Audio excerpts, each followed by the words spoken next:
Կադրային քաղաքականությունը պատերազմի ձախողման պատճառներից մեկն էր։ Մյուս պատճառը մոբիլիզացիան էր, որը նախագահ Քոչարյանը համարում է խայտառակ, ասում է ավելի լավ է չանեին։ Մարդկանց հավաքում էին ու անմիջապես ուղարկում առաջին գիծ, առանց փորձելու, սովորեցնելու, ներդաշնակացնելու միմյանց։ Կանոնավոր բանակին փոխարինել էին 21-րդ դարի ինքնակոչ ֆիդայիները։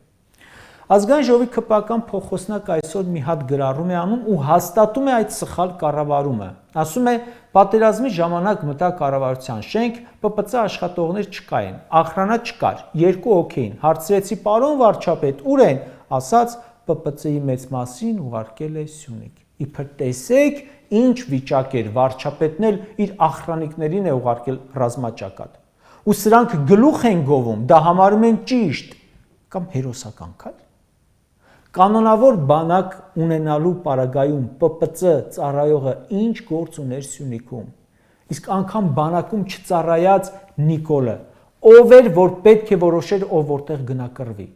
Ուզում են ցույց տալ, թե իբր իրենց անվտանգության մասին չէին մտածում, ախրանային ուղարկում էին պատերազմ։ Լուրջ, բա որ անվտանգության մասին չէիք մտածում ձեր, բա այդ ով էր բունկերներից դուրս չէր գալիս։ Կամ այդ որ Ալենը, Արարատ Միրզոյանը, Ավինյանը կամ մյուսը գնացել եք հրամանատարական շտաբ։ Այդ որ մեկն էր պատերազմից բան հասկանում, որ